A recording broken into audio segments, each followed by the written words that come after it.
por el doctor Bill Roberts, que es nuestro querido director de patología cardiovascular en mi hospital. Bill fue el primero en decir, la enfermedad coronaria es difusa, ¿ya? Y él lo hizo cortando coronarias en más de 300 segmentos en cada corazón que recibía, ¿ya? Y mostraba que en menor o mayor grado había estenosis coronaria, no solo en el sitio que lucían geográficamente mal, pero también proximal y distal a la lesión. Si uno pone un stent en una lesión, está cubriendo la parte significativa. Nadie es demente como para empezar a poner stents en todos los segmentos coronarios. Por lo tanto, estamos dejando áreas coronarias con placa mínima que no producen limitación de flujo, pero que lo exponen al paciente a infartos futuros. Hay algunos estudios, no uno, sino algunos estudios demostrando de que no hay forma de predecir qué lesión va a desarrollar un infarto. Puede ser aquella lesión del 90% o aquella lesión del 30%. Ambas tienen oportunidad de hacerlo, ¿ya? Cierto es que la lesión del 90% tiene más probabilidad de que ocurra, pero lo que pasa es que hay tantas más lesiones del 30% que en proporción eso es lo que hace que el paciente se infarte más comúnmente en las lesiones que no son significativas. Al ponerle un puente aortocoronario distalmente a ambas lesiones, uno está, al menos en teoría, previniendo el que haya infartos a largo plazo. Y este parece ser el gran éxito de la cirugía de revascularización. Ahora, los stents han disminuido los problemas con el tiempo. Es decir, cuando veíamos los estudios hechos solo con balón, la proporción de complicaciones a largo plazo era significativa. Después vinieron los stents no medicados y eso los redujo las complicaciones a largo plazo. Vienen los stents medicados de primera generación y producen una reducción aún mayor. Y ahora vienen los de segunda generación que se están acercando aún más al beneficio proveído por la cirugía, pero aún no están a esa altura. Entonces, ¿cuál es la ventaja de la cirugía? Es una revascularización completa, entre comillas. Por favor, no se olviden. Es que yo lo veo en las instituciones, uno es el paciente que están randomizándolo para un estudio y otro es el paciente, el señor Smith, que le pido, pónmele un bypass. Yo pues como soy muchacho, voy y le digo a los cirujanos, oye, a mí me le pones una mamaria aquí en la descendente anterior, me le pones una venosa aquí, me le pones otra venosa acá y ya sabes qué pasa si no lo haces. Entonces, ¿qué resulta? Que todos salen con 3, 4 bypasses bien puestos. Pero gente más joven que yo que teme que los cirujanos le vayan a decir algo, resulta que terminan con pacientes que tienen 2 bypasses en vez de 4 o 5. A la gente joven, incluyendo a los cirujanos, yo les hago acuerdo de la cadena alimenticia. ¿Quién sabe de la cadena alimenticia aquí? ¿Quién puede alzar la mano y decirlo? ¿Ya? Les explico qué es la cadena alimenticia. Acá arriba está el médico primario, el médico familiar o el médico internista.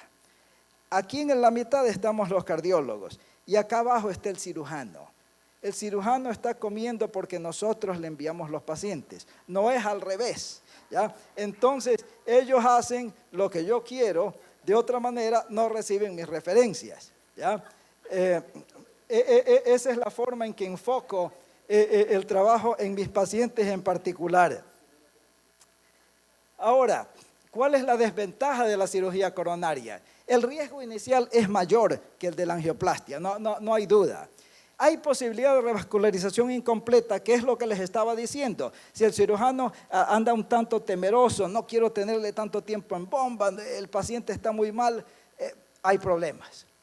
el dolor. Los pacientes pues creen que uno le pone stents y la vida se mejoró totalmente. Eso es lo que yo digo, ese ha sido el gran éxito de la industria de los stents, el hacer creer a la gente que los están proveyendo de un cambio de vida increíble. Y ciertamente hay un tiempo de incapacidad en la cual el paciente no puede regresar a trabajar.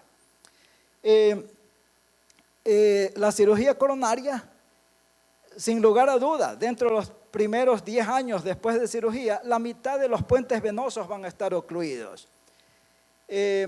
Después de una primera cirugía, ahora, en esta época, es raro que alguien tenga una segunda cirugía. Una vez que tienen la primera cirugía, tratamos de solucionar problemas con intervención percutánea.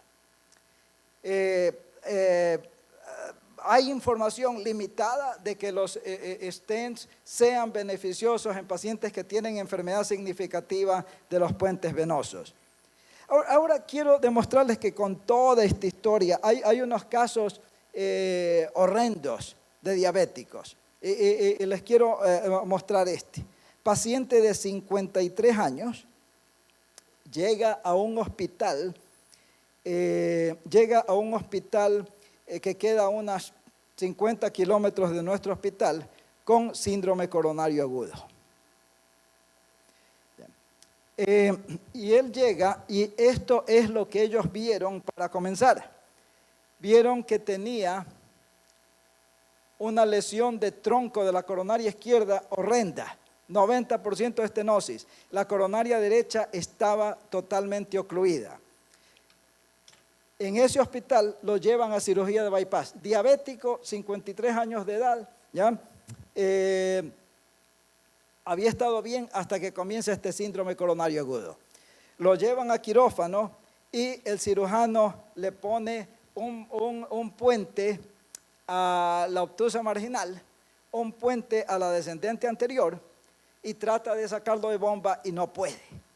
Entonces le pone un puente a una descendente posterior, rama de la derecha, pequeña, horrenda la arteria, pero trató de hacerlo para poder sacarlo de bomba. No puede sacarlo de bomba. Entonces llama a nuestro hospital con el paciente en bomba y pide que se lo ponga en ECMO. Entonces nuestro equipo de ECMO va allá, lo ponen en ECMO, que es ECMO básicamente es una bomba cardiopulmonar, ¿ya? Que nos permite transportar al paciente a nuestro hospital. Lo transportan y apenas llega, pues aún con ECMO, el hombre apenas estaba vivo, vasopresores, un verdadero desastre.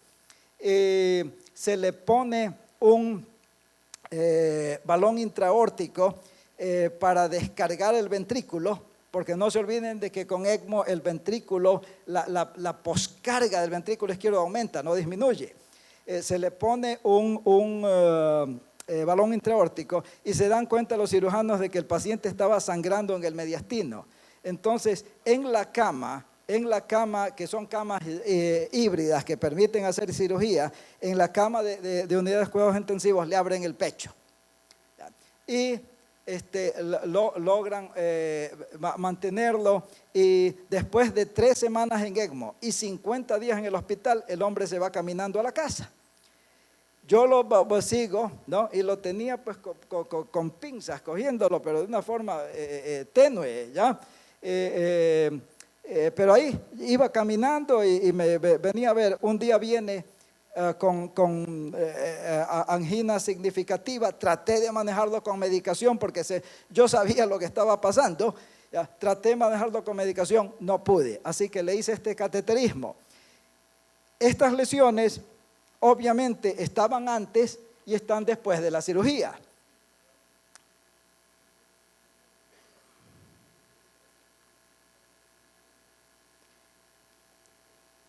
Esta es la coronaria derecha, que está totalmente ocluida. Ya estaba ocluida antes de la cirugía anterior.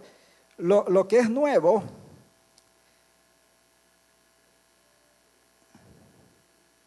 miren ese puente aortocoronario. Tiene 4 meses y el puente aortocoronario ya es un desastre. Este es el puente coronario a la coronaria derecha. Fíjense qué difusa la enfermedad. Si ustedes ven, solo para referencia, este es un catéter de 6 francés. Eso quiere decir que el diámetro del catéter es de 2 milímetros. ¿Ya? El puente venoso usual tiene un diámetro de más o menos, cuando menos, para decirlo en los flacos, 4 milímetros. Generalmente 4 o 5 milímetros. En este caso ustedes ven el puente venoso en las áreas de lesiones tiene menor diámetro que el catéter. El otro puente venoso ya está ocluido.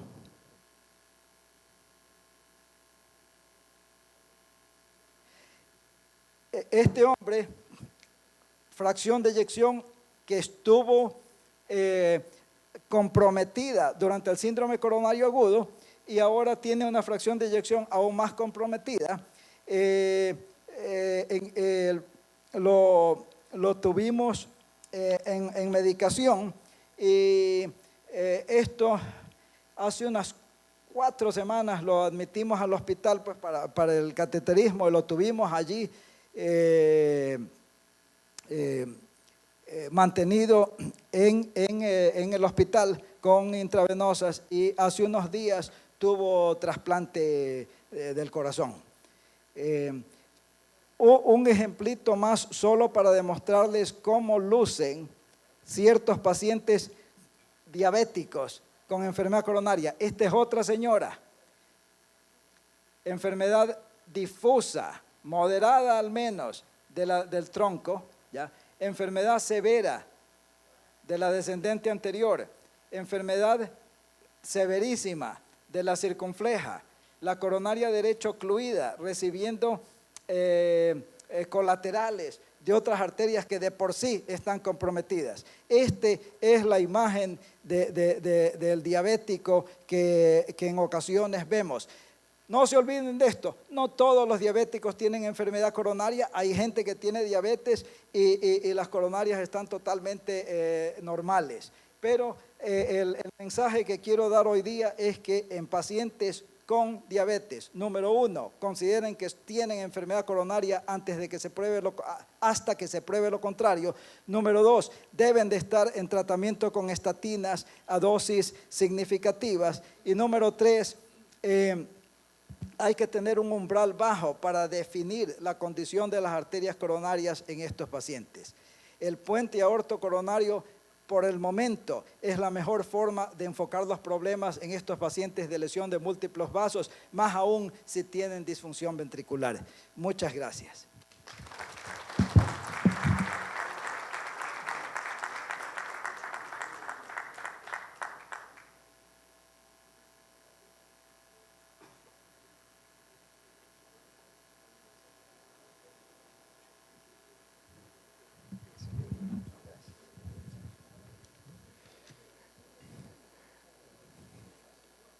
Agradecemos al doctor Carlos Velasco. Continuamos con la siguiente conferencia, Control Integral de los Factores de Riesgo. ¿Es esta la mejor estrategia para reducir la morbimortalidad cardiovascular? Con el doctor Yunta.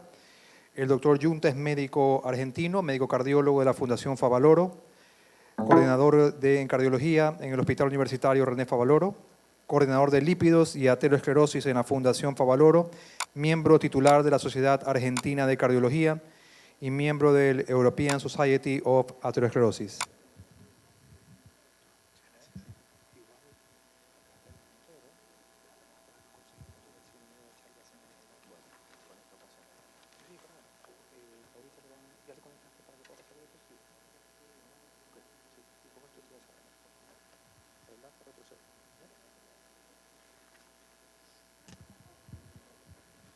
Bueno, en primer lugar, quiero agradecer la invitación a este hermoso evento. La verdad es que es más lo que seguramente voy a aprender, lo que les voy a poder transmitir. Y además felicitar a la organización porque ha estado todo excelente y por la convocatoria.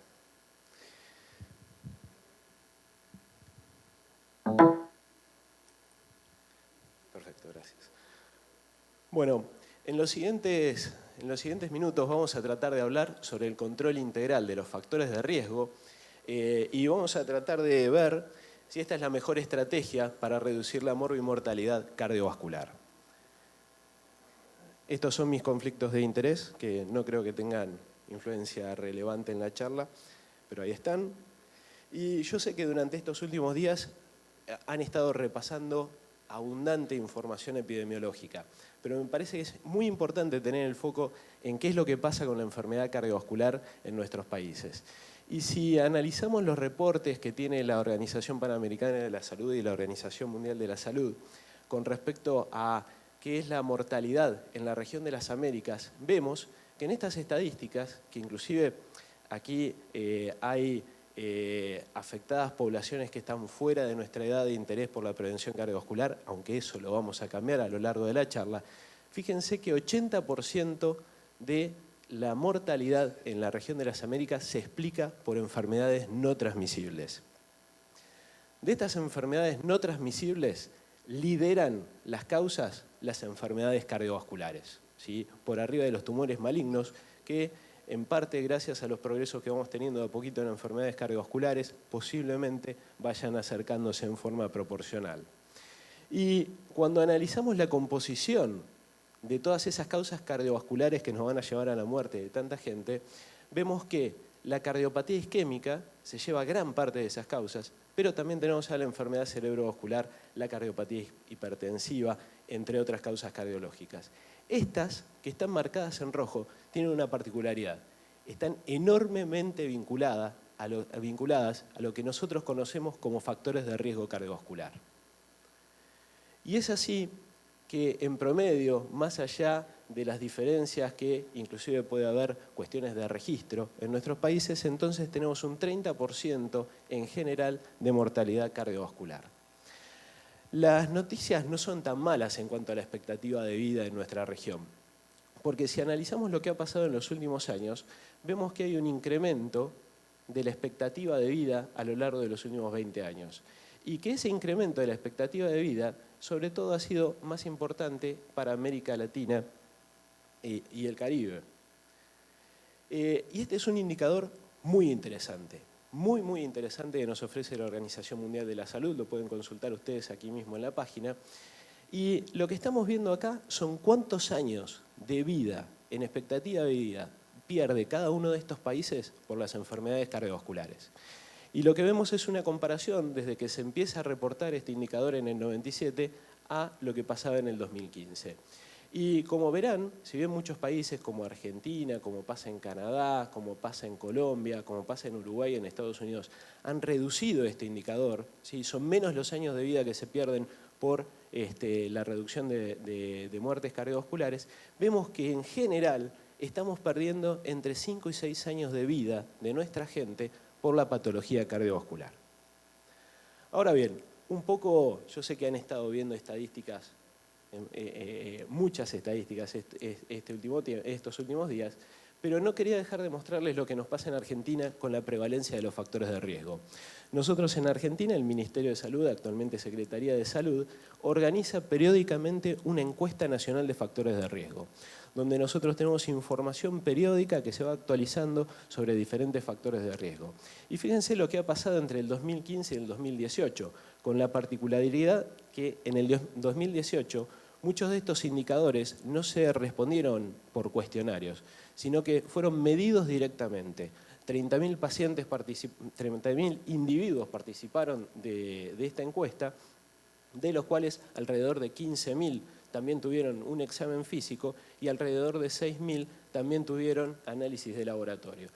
Y fíjense que el sobrepeso en Argentina desde el 2005 al 2018 se ha mantenido relativamente estable. Sin embargo, hay un aumento progresivo de la obesidad, ¿sí? 1 de cada 4 argentinos tiene un índice de masa corporal por arriba de 30. Vemos que por las fuertes políticas anti-tabaco tenemos una reducción de la cantidad del tabaquismo. Sin embargo, todavía 1 de cada 5 argentinos sigue fumando. La prevalencia de hipertensión arterial se ha mantenido estable, la prevalencia de colesterol alto se ha mantenido estable y tenemos un aumento de la cantidad de pacientes que cumplen criterios de diabetes y además tenemos un aumento de la gente que está en sedentarismo, ¿sí? 64% de nuestra gente no cumple con los criterios mínimos de actividad física. Por suerte, el consumo agregado de sal después de la cocción es uno de los indicadores que se ha reducido. Y la verdad es que el manejo de los factores de riesgo no es una cosa nueva. Les muestro aquí una publicación que es pionera, prácticamente en 1961, gracias a los resultados del estudio de Framingham, con todos esos análisis prospectivos, se inventaron los factores de riesgo, que no son tan diferentes a los que vemos ahora y de los que hemos estado discutiendo estos días. Presión arterial, colesterol, ¿sí? En ese momento hipertrofia ventricular, pero por el electrocardiograma. Y si vamos a repasar el rol que tienen estos factores de riesgo y cómo se manejan en forma integral y qué impacto tienen en forma integral, es un muy buen ejemplo el estudio Interheart del 2004. Fíjense que para comparar casos de infarto agudo de miocardio con respecto a controles, ¿sí? El 90% del riesgo atribuible para infarto con respecto a esos controles era explicado por 9 factores de riesgo que son totalmente modificables, totalmente manejables en nuestros pacientes. Bueno, totalmente manejables, son al menos modificables. Ya vemos que es difícil a veces terminar de manejar todos estos factores de riesgo. Y sabemos que estos factores de riesgo tienen relaciones complejas, ¿sí?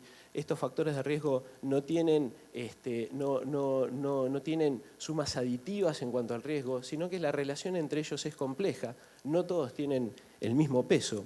Y si vamos a entender que el tratamiento y el manejo de la prevención cardiovascular debe ser integral, todo esto se junta en lo que nosotros llamamos puntajes de riesgo cardiovascular.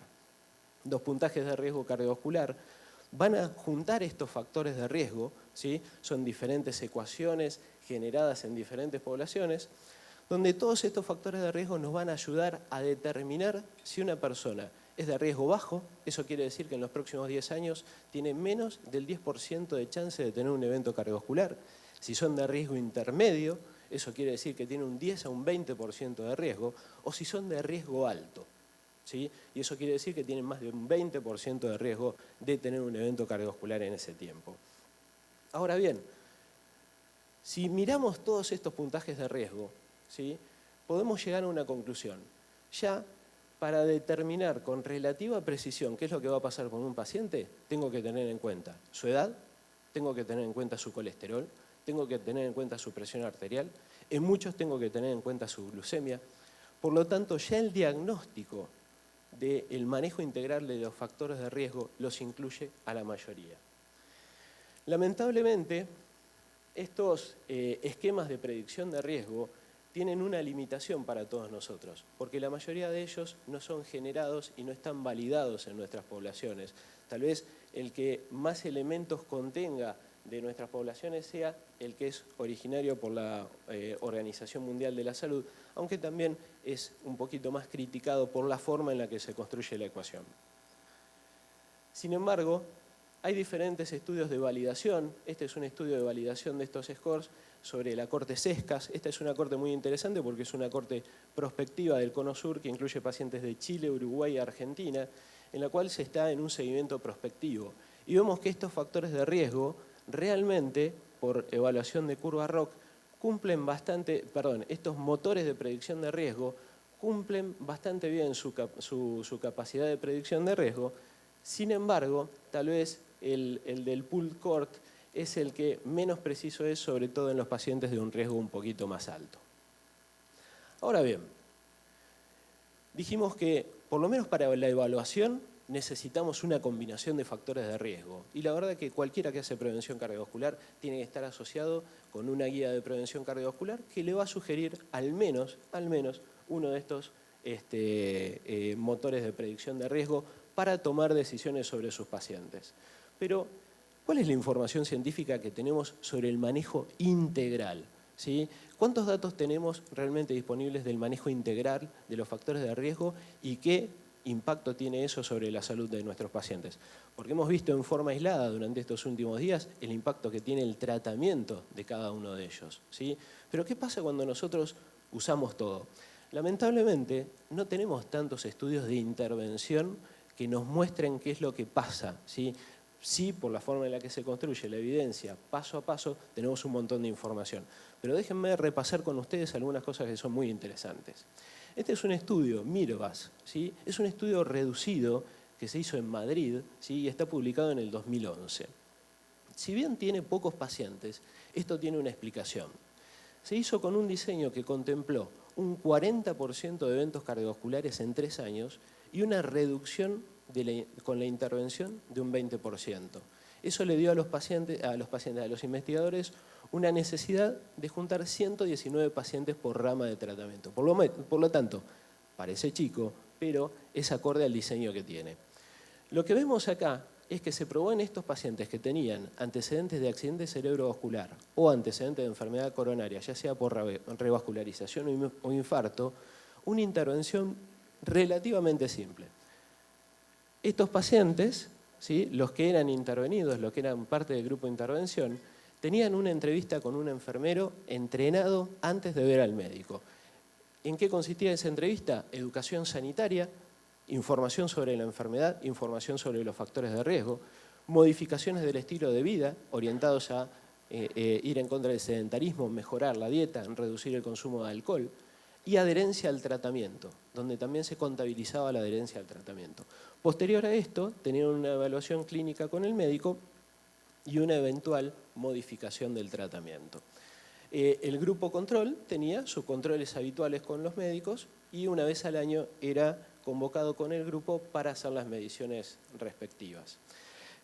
Lo que tenemos acá son los objetivos de presión arterial, que estos pacientes se buscaba una reducción por debajo de 140/90. A ver, estoy medio de costado, no llego a leer bien. Bueno, reducir en los pacientes con diabetes la hemoglobina glicosilada por debajo de 7, el LDL por debajo de 100, anular el tabaquismo, reducir a menos de 30 gramos el consumo de alcohol, reducir el índice de masa corporal, incorporar actividad física, por lo menos media hora todos los días o 45 minutos 3 veces por semana, ¿sí? Y con respecto a la dieta, mantener bajo consumo animal, dieta hiposódica y hipocalórica para aquellos que estuvieran en hipertensión o que requirieran descenso de peso. Me estoy dando cuenta que en algún momento voy a tener que empezar a usar lentes.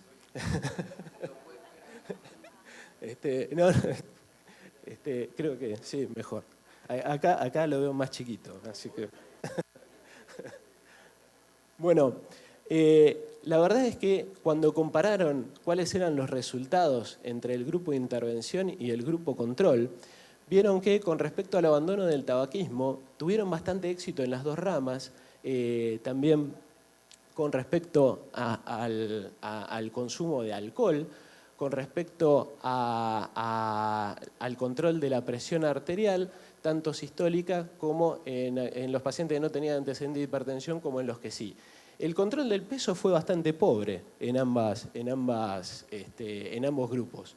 Sí, el control del LDL fue bastante más importante en el grupo que recibió la intervención. De la misma manera, tanto los pacientes, tanto se redujo los niveles de LDL como los niveles de hemoglobina glicosilada, ¿sí? También tuvieron más adherencia a la dieta y mejores niveles de actividad física los pacientes que recibían la intervención. Lo interesante de este estudio, que por más que tiene un escaso número de pacientes, la verdad es que logró mostrar a 3 años una reducción de mortalidad de 11.9%. Fíjense que con un número necesario a tratar con la intervención prácticamente de 3, ¿sí?, para evitar eventos cardiovasculares mayores y para evitar una muerte de casi de 5, ¿sí? Entonces, ¿hasta qué punto el control integral con estos mecanismos por ahí más complejos de los factores de riesgo es exitoso?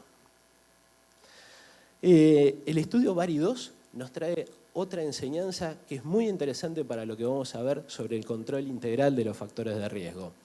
Fíjense, ustedes recién escuchamos, recordamos cómo era el diseño del estudio VARI2. Recordemos que eran pacientes diabéticos con enfermedad coronaria estables, los cuales fueron randomizados por un lado a una parte del estudio que evaluó diferentes esquemas para el tratamiento de su diabetes y por otro lado la parte clínica que evaluó qué pasaba con la revascularización dentro del mes del cateterismo y versus el tratamiento médico intensivo sin la revascularización, o sea, la revascularización a demanda. De todas formas, todos estos pacientes fueron sometidos a tratamiento médico intensivo con objetivos muy claros de tratamiento, ¿sí? Por supuesto, dejar de fumar, reducir el colesterol no HDL, el colesterol no HDL, esto es muy interesante que lo hayan elegido como objetivo,